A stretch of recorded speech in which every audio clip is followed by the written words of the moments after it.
Fala, minha galera, muito bom dia, boa tarde, boa noite, excelente madrugada para você, seja muito bem-vindo, muito bem-vinda ao Tech Concursos, eu sou Levi Moscovitz.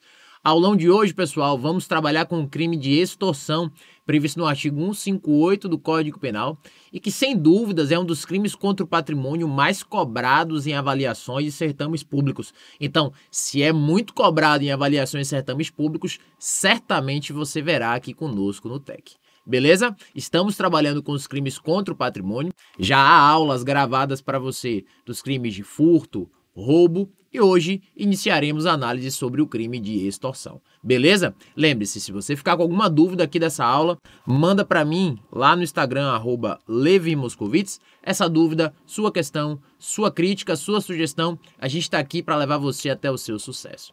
Combinado? Belezinha? Me diz uma coisa, como é que você tá? Você tá bem? Eu tô sempre ótimo porque eu tô com você. Então já separa caderno, já separa sua caneta e vambora trabalhar. Vamos trabalhar com o crime de extorsão. Pessoal, todas as vezes que falarmos sobre o crime de extorsão, observe você que não existe razão alguma para você confundir um crime de extorsão com um crime de roubo. Por uma razão muito simples e que eu já deixo bem delineada para você. O crime de extorsão exige a colaboração da vítima para que o agente tenha acesso à vantagem econômica.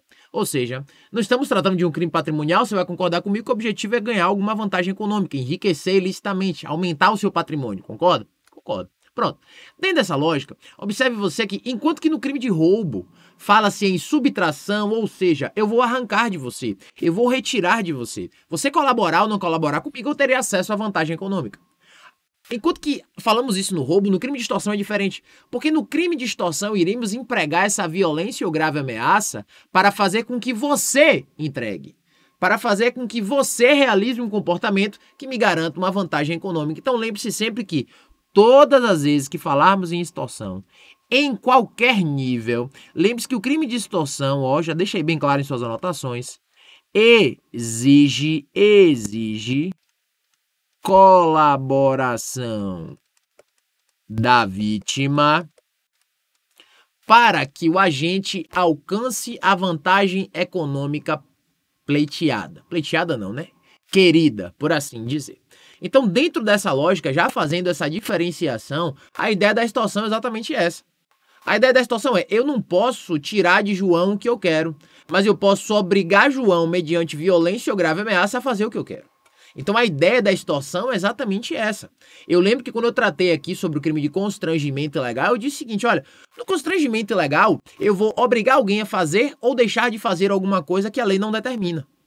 Agora, eu disse para vocês também que o crime de constrangimento ilegal é um crime subsidiário, ou seja, a depender da finalidade, iremos configurar um outro crime. Ora, se essa finalidade é sexual, podemos falar aí do crime de estupro. Se essa finalidade é econômica, podemos falar do crime de extorsão. E é exatamente esse que nós vamos trabalhar agora.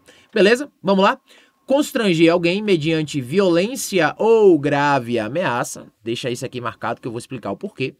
E com o intuito de obter para si ou para outra indevida vantagem econômica, a fazer, tolerar que se faça ou deixar de fazer alguma coisa. Então, basicamente é isso. Ora, eu vou constranger alguém, eu vou obrigar alguém, utilizando de violência ou grave ameaça, a ela realizar um comportamento, deixar de realizar um comportamento, ou permitir que eu faça um comportamento com ela, sempre com o único objetivo de obter indevida vantagem econômica. Pena de reclusão, lembre-se que a pena de reclusão admite regime inicial fechado de cumprimento de pena. E tem a pena igual a do roubo, reclusão, de 4 a 10 anos e multa. Belezinha? Vamos fazer aquela análise que você já está acostumado que a gente faça, aquela análise importante doutrinária, vamos nessa? Sujeito ativo. Levi, quem pode praticar um crime de extorsão? Qualquer pessoa, pessoal. Ó, qualquer pessoa. Por que, Levi? Porque o tipo penal do artigo 158 do Código Penal, ele não exige nenhuma qualidade específica do agente para os fins de praticá-lo, ou seja, a sua configuração independe de qualquer característica ou condição específica para os fins de sua prática. Beleza? Sujeito ativo, qualquer pessoa, portanto, trata-se de um crime comum. Sujeito passivo, Levi, quem é que pode ser vítima desse crime de extorsão? Qualquer pessoa também, gente. Qualquer pessoa, tá? Qualquer pessoa. Levi, objeto jurídico, ou seja, qual é o bem jurídico atingido pela conduta de extorsão? Aqui, pessoal, a gente fala em patrimônio,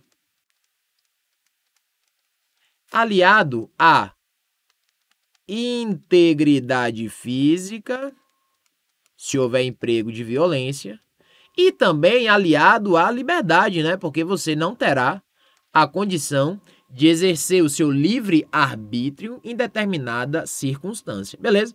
Então, objeto jurídico, quais são os bens jurídicos? Um patrimônio e a integridade física, havendo emprego de violência, ou ainda, se houver, e ainda a liberdade, beleza? Objeto material. Levi, o que é objeto material? A pergunta é, a quem recai essa conduta? A que ou a quem recai essa conduta? Lembre-se, objeto material do crime de extorsão é exatamente a pessoa que é coagida, pessoa que é extorquida, a pessoa que é coagida a realizar um determinado comportamento para que o seu agressor aufira de alguma forma uma vantagem econômica, certo? Belezinha? Vamos para o elemento objetivo, já sabe, o elemento objetivo a gente vai analisar o tipo. O tipo começa com o verbo constranger. A ideia de constranger, pessoal, é exatamente a ideia de obrigar alguém, né? A ideia de fazer com que esse alguém não consiga se comportar de acordo com a sua vontade, tá? Então a ideia do constranger é exatamente isso, a ideia de obrigar. Constranger alguém mediante violência ou grave ameaça. Aqui tem um ponto interessante, tá, pessoal? A violência típica que caracteriza o crime de extorsão, para a maioria da doutrina, é a violência própria. Ou seja, é aquela violência caracterizada por aquilo que você pensa sobre violência, ou seja, porrada, tiro, facada, soco, enfim. Isso é a chamada violência própria. Por que eu chamo essa atenção, pessoal? Porque observe que no crime de roubo, falamos para vocês em algumas oportunidades sobre aquilo que se chama de violência imprópria. O que vem a ser violência imprópria, Levi? Violência imprópria nada mais é do que a utilização de um meio que impossibilite a resistência da vítima. Então, quando tratei do crime de roubo, a aula está espetacular, inclusive aqui no TEC, eu disse para você, olha, violência imprópria pode ser caracterizado com a utilização de um sonífero para fazer com que a pessoa não tenha condição de reagir à subtração que você fará, ou ainda trancar alguém em algum cômodo e impedir que ela reaja. Então, a violência referida no crime de extorsão é uma violência própria, não se admitindo, segundo a doutrina majoritária, a violência imprópria. Combinado? E grave ameaça, você já sabe, a promessa de mal injusto e grave. Agora tem que ser um mal real, né, pessoal? Né? O sujeito não pode falar assim, ou você me dá a senha do seu cartão para eu fazer saque, ou eu vou jogar a lua em cima de você. Não dá, né, pessoal? Lembre-se que essa promessa de mal injusto e grave deve ser algo efetivamente que provoque temor na vítima. E nessa linha, preste atenção, e nessa linha, o STJ teve um julgado bem interessante, salvo engano, em 2020 ou 2021, no sentido de permitir a caracterização do crime de extorsão quando existe ameaça espiritual. Quando existe ameaça espiritual. Observe você que existem pessoas mais céticas e pessoas com muito mais fé na parte espiritual. Quando eu falo na parte espiritual, eu digo de qualquer religião. Dentro dessa linha de raciocínio, o STJ configurou a extorsão quando a ameaça foi feita de ordem espiritual e causou verdadeiro terror e temor à vítima. Combinado? Deixa isso em suas anotações. E com o intuito de obter para si ou para outra indevida vantagem econômica. Observe que quando a lei diz para você, com o intuito de obter, ela está demonstrando uma finalidade específica do agente. Ora, você está constrangendo alguém utilizando de violência ou grave ameaça para quê? Eu estou fazendo isso porque eu quero obter indevida vantagem econômica. Olha, quando a gente fala em indevida vantagem econômica, é sempre bom a gente abrir os olhos para uma determinada coisa. Olha, algo que é indevido é algo que você não faz jus, concorda comigo? Perfeito? Levi, presta atenção. Se uma determinada pessoa chega em minha casa, me ameaça e diz que se eu não pagar, ela vai me botar uma dívida que eu tenho com ela. Se eu não pagar, ela vai me botar na justiça. Isso é crime de extorsão? Não. De modo nenhum. Pode configurar, no máximo, o exercício arbitrário das próprias razões. Crime lá do artigo 345 do Código Penal. Agora, para ser crime de extorsão, exige-se que essa vantagem econômica pleiteada seja uma vantagem indevida. É importante que a gente ressalte isso, tá?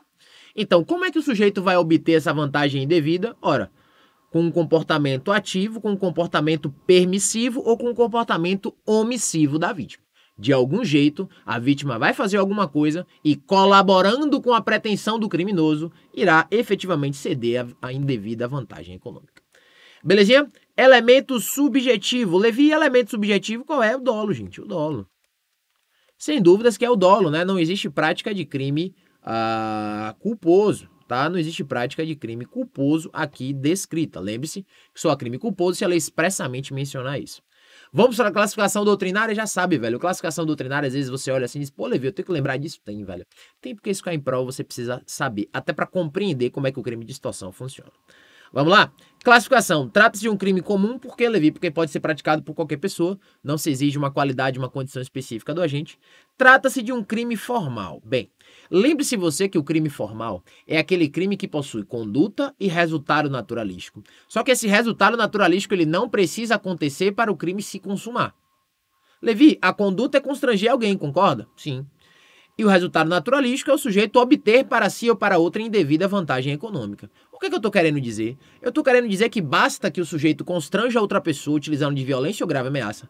Independentemente de obter ou não a vantagem econômica, o crime já estará consumado. Isso é reforçado, pessoal, tome nota, isso é reforçado pela súmula 96 do STJ. Então lembre-se que o crime de extorsão reputar-se-á consumado independentemente da obtenção da indevida vantagem econômica.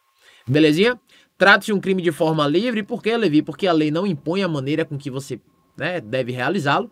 Lembre-se que o contrário de crime de forma livre é o crime de forma vinculada, quando a lei exige uma maneira a ser praticada, tá?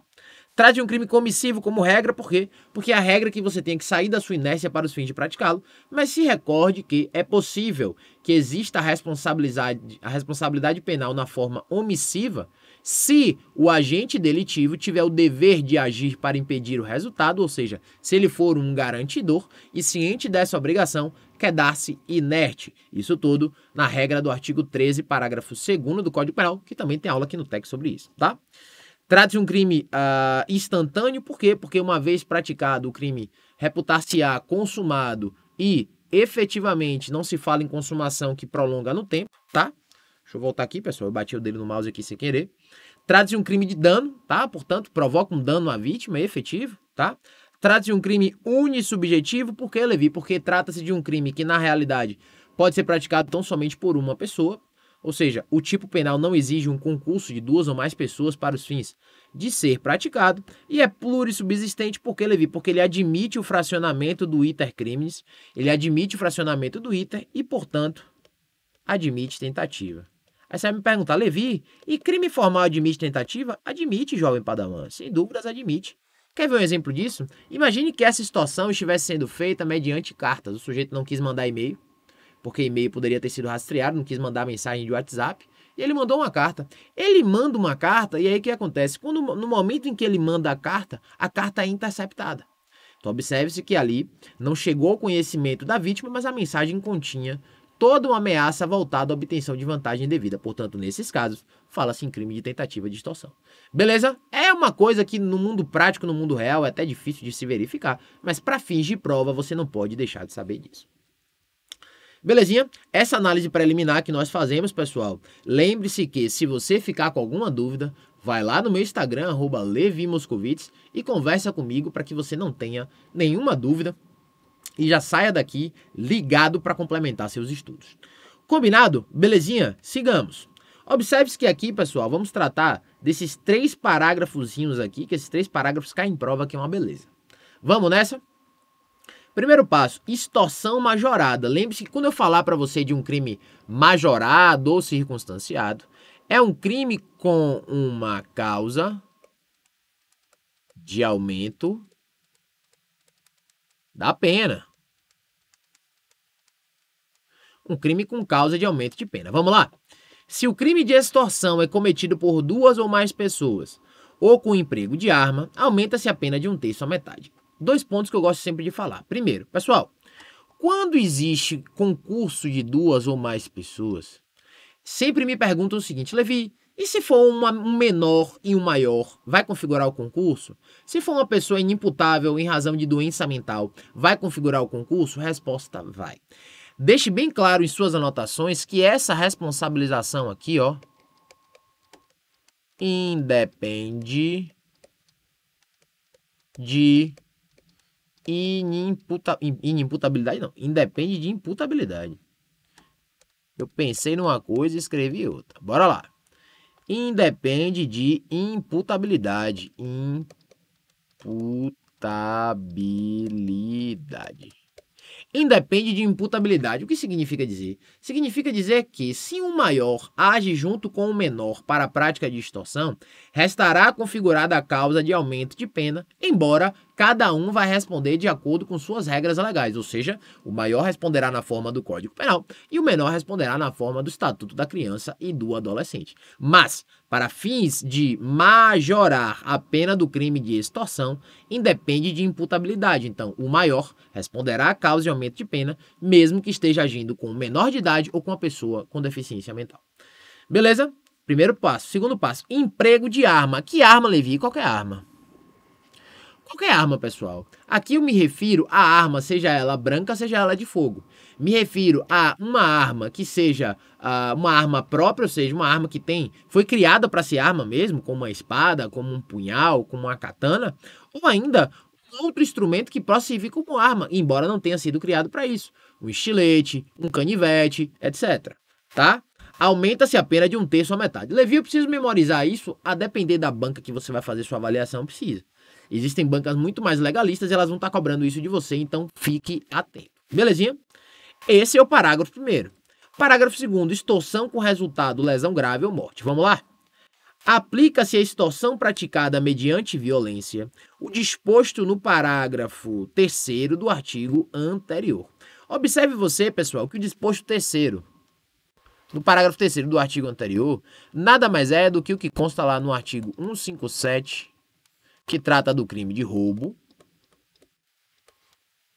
E que, pessoal, de modo bem objetivo para você, todo o regramento que se viu no crime de roubo, ou seja, ora, se estivermos tratando de uma lesão corporal, um roubo, que emprego de violência resulte em lesão corporal grave ou gravíssima, você vai ter a pena aí de reclusão de 7 a 15 anos, salvo engano. Também não dá para lembrar todas as penas, né, galera? Mas se resultar morte, aquilo que chamamos de latrocínio, a pena será de reclusão de 20 a 30 anos. Ou seja, as mesmas regras que ali são aplicadas, aqui também serão aplicadas. E friso para você que extorsão com resultado lesão corporal grave ou morte é um crime hediondo.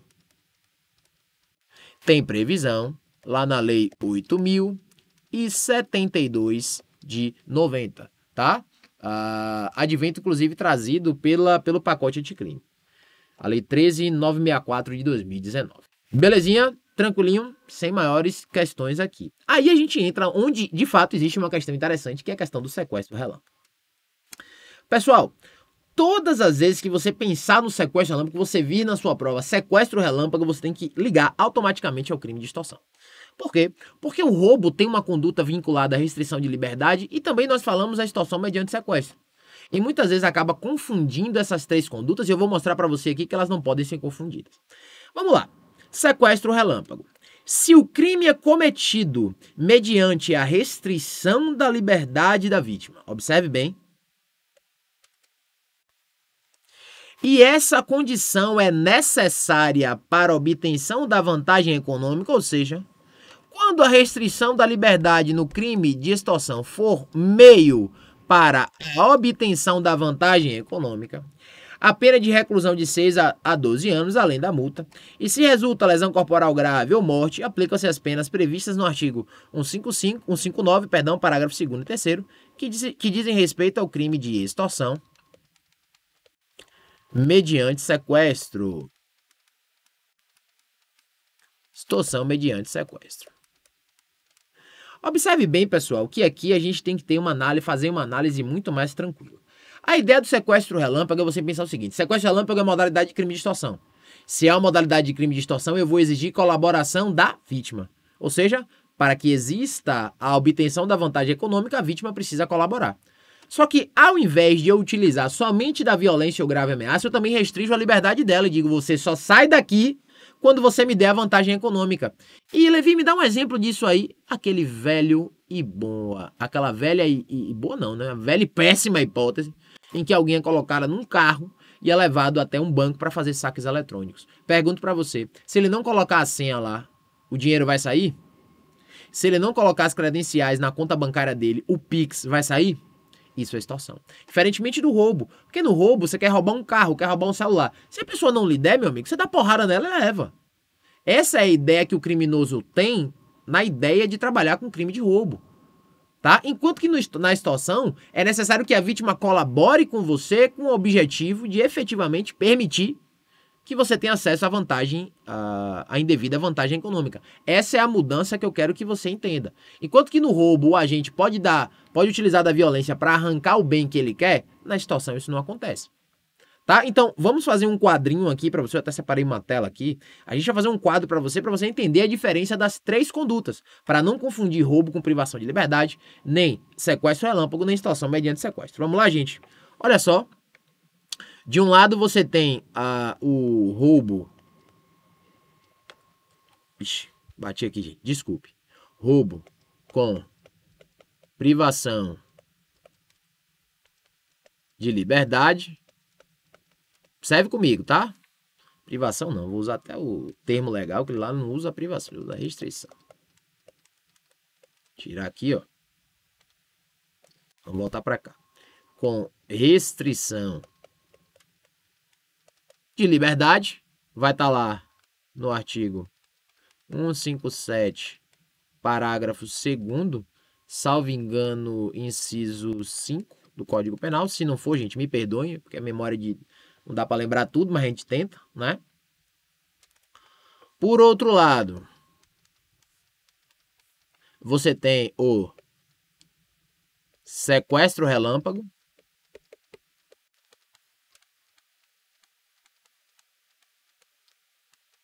com fundamento no artigo 158, parágrafo 3º do Código Penal. Você já sabe que sequestro relâmpago é uma modalidade de crime de extorsão, certo?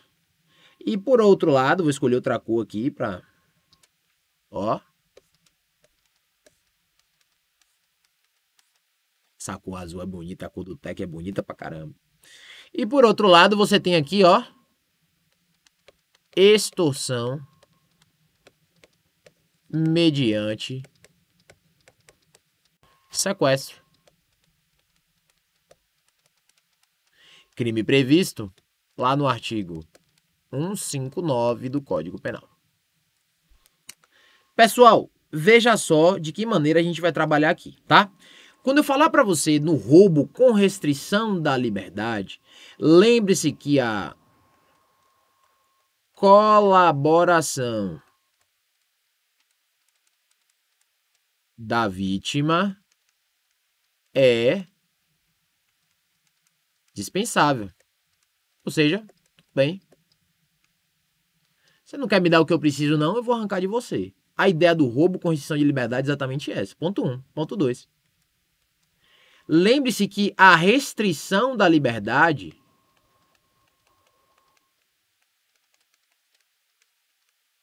não é meio para se alcançar o patrimônio da vítima. A restrição da liberdade é modo de garantir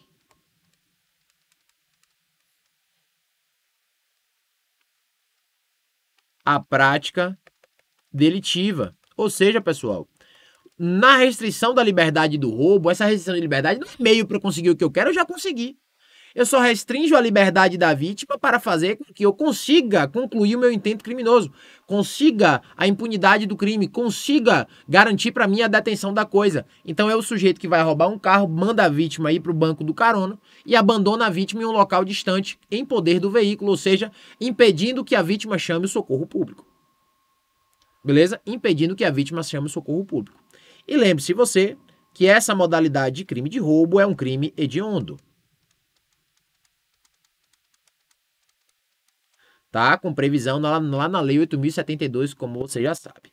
Isso aqui é o roubo com privação de liberdade. E o sequestro relâmpago, Levi? Bom, o sequestro relâmpago vai funcionar um pouquinho diferente. Porque no sequestro relâmpago, como eu já lhe antecipei, a colaboração da vítima é indispensável para a obtenção. É indispensável para a obtenção da vantagem. É o que eu tô te falando. Por que eu tô chamando a atenção para isso, pessoal? Pelo seguinte, gente, se a vítima não colaborar, se a vítima não entregar, o agente não consegue retirar dela. Beleza, Levi, no sequestro relâmpago que você frisa para mim o tempo inteiro que é a modalidade de crime de extorsão, a restrição da liberdade serve para quê? Ó, a restrição da liberdade é meio para a prática delitiva. Para a prática delitiva. Ou seja, pessoal, observe você que no sequestro relâmpago, a restrição da liberdade da vítima é a forma, é o meio que o criminoso tem de alcançar, perdão, e obrigar a vítima a entregar a vantagem indevida. Certo? Trata-se de um crime hediondo, do mesmo jeito. E tem uma peculiaridade. Na extorsão com restrição de liberdade, o sequestro relâmpago, a vantagem vem da própria vítima. Ou seja, a vantagem econômica que eu quero é a própria vítima que vai me dar. Belezinha? Perdão, tranquilinho? Vamos pro sequestro, extorsão mediante sequestro. Crime lá do artigo 159 do Código Penal. Observe você, pessoal, que nesses casos em específico, na extorsão mediante sequestro, a colaboração da vítima é dispensável também. Por quê? Porque você vai perceber que a vantagem não virá da vítima. A vantagem não virá da vítima. Na extorsão mediante sequestro, nós vamos privar a liberdade de alguém, observe bem, privar a liberdade de alguém, como meio de alcançar a indevida vantagem econômica, mas a diferença é que essa vantagem não virá da própria vítima. Essa vantagem virá de um terceiro que fará o pagamento do resgate. Observe você que no sequestro relâmpago não se fala em resgate, que é a própria vítima que vai dar. Na extorsão mediante sequestro, observe que o resgate ele vem de fora para dentro. Então lembre-se que a restrição da liberdade aqui também é meio. Restrição da liberdade é meio para a prática delitiva. Para a prática delitiva. Trata-se também de crime hediondo. E o que vai diferenciar também em relação ao sequestro relâmpago é que a vantagem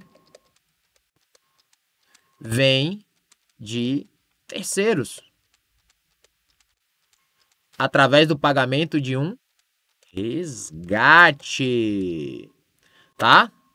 Pessoal, o que eu sempre digo aqui, eu tento fazer esses quadrinhos e, assim, escrever na mesa digitadora não é muito fácil.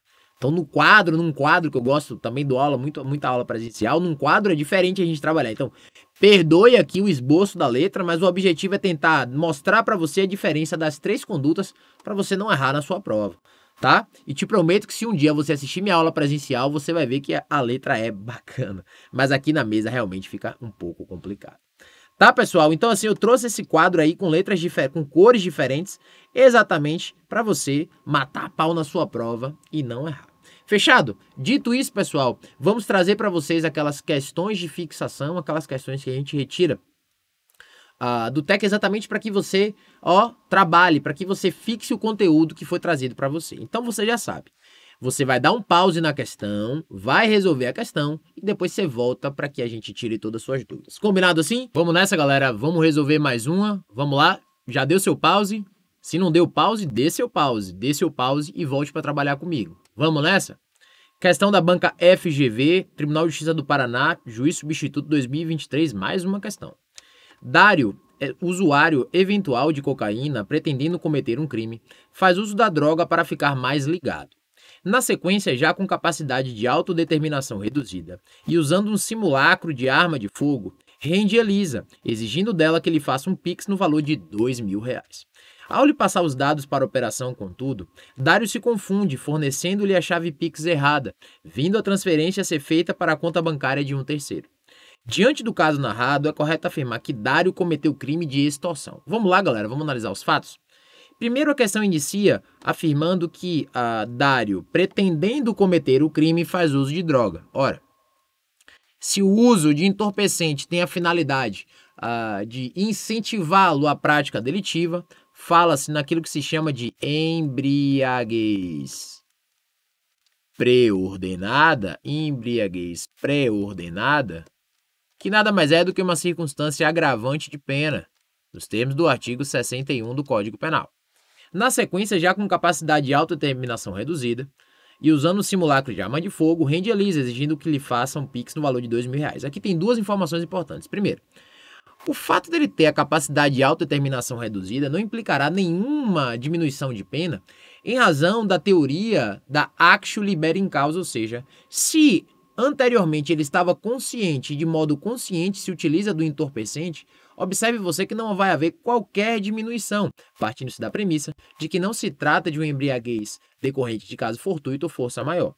E o segundo ponto diz respeito ao simulacro de arma de fogo. Lembre você que quando eu me referi a um simulacro, esse simulacro ele não tem um condão, ele não tem a possibilidade de permitir o aumento de pena em razão do emprego de arma. Por quê? Porque lembre-se você que a arma ela tem que ter potencialidade lesiva que um simulacro não tem. Então o simulacro ele é apto a configurar a grave ameaça, entretanto, ele não autoriza o aumento da pena. Beleza, ao lhe passar os dados para a operação, Dário se confunde fornecendo a chave Pix errada, vindo a transferência ser feita para a conta bancária de um terceiro. A pergunta é, Levi, ele não obteve a indevida vantagem econômica. A extorsão é consumada ou tentada consumada? Lembre-se que nos termos da súmula 96 do STJ, o crime de extorsão se consuma independentemente da vantagem econômica. Então, o fato dele não ter recebido aquele Pix não indifere no sentido de termos uma conduta consumada. Então, Dário responderá pelo crime de extorsão consumada com agravante de pena da embriaguez pré-ordenada. Vamos às alternativas? Letra A. Dário cometeu o crime de extorsão com a pena agravada, gabarito tal qual eu te expliquei. Letra B, na forma tentada não, porque há consumação. Letra C, não há incidência de causa de aumento de pena em razão de ser um simulacro. Letra D, não há que se falar em diminuição em razão da teoria da actio liberi causa que eu te ensinei. E letra E já não é crime tentado, por isso gabarito alternativa, letra A. Belezinha, galera? Vamos lá para mais uma? Vamos nessa? Vamos trabalhar? Já dá o seu pause e volta comigo para a gente trabalhar. Vai lá. Belezinha? Questão da FGV, prova do TJ do Paraná, juiz substituto 2023. 3 questões na mesma prova sobre isso. Alberto, inspetor da Polícia Civil do Estado do Paraná, acompanhado de outro indivíduo, dirige-se a um depósito de bebidas, onde ordena ao gerente do estabelecimento que lhes entregue um caminhão e diversas mercadorias, sob o pretexto de que seu patrão estaria devendo dinheiro a um credor, a quem Alberto estaria representando. Na ocasião, Alberto se identifica como policial, exibe na cintura a sua arma funcional, uma pistola, e diz que se não for atendido, a coisa vai ficar feia. Temendo por sua vida, o gerente atende à determinação, mandando carregar um caminhão da empresa com diversas mercadorias e entregando tudo a Alberto e a outro agente, que deixam o local a bordo do veículo. Em verdade, a dívida em questão, embora tivesse existido, já estava paga, e Alberto não agiu a mando do alegado credor, mas por conta própria. Diante do caso narrado, o crime cometido por Alberto foi. Observe você, pessoal, que Alberto, em que pese se valer do seu cargo público para praticar a conduta descrita na questão, ele utiliza de grave ameaça com o objetivo de aferir vantagem econômica. Dentro dessa lógica, em que pese existir o crime de concussão, lá no artigo 316 do Código Penal, nunca se esqueça que o crime de concussão, crime contra a administração pública, ele não possui em seu modus operandi emprego de violência ou grave ameaça. Qual é a lição que você tira? Se o funcionário público, exercendo suas funções e a pretexto de existi-la, emprega de violência ou grave ameaça com o fim de obter vantagem indevida econômica, isso não é crime de concussão, isso é crime de extorsão, e por isso que o crime cometido por Alberto foi o de extorsão. Gabarito alternativa, letra C. Beleza, pessoal? Portanto, encerramos aqui a nossa aula de extorsão. Eu vou deixando um grande abraço para você. Lembre-se que se você ficou com dúvida, vai lá no meu Instagram, @LeviMoscovitz, e troca essa ideia comigo que eu estarei à sua disposição. Beleza, galera? Mais uma vez, muito obrigado por sua presença. Um grande beijo no seu coração. Fique com Deus e até a próxima.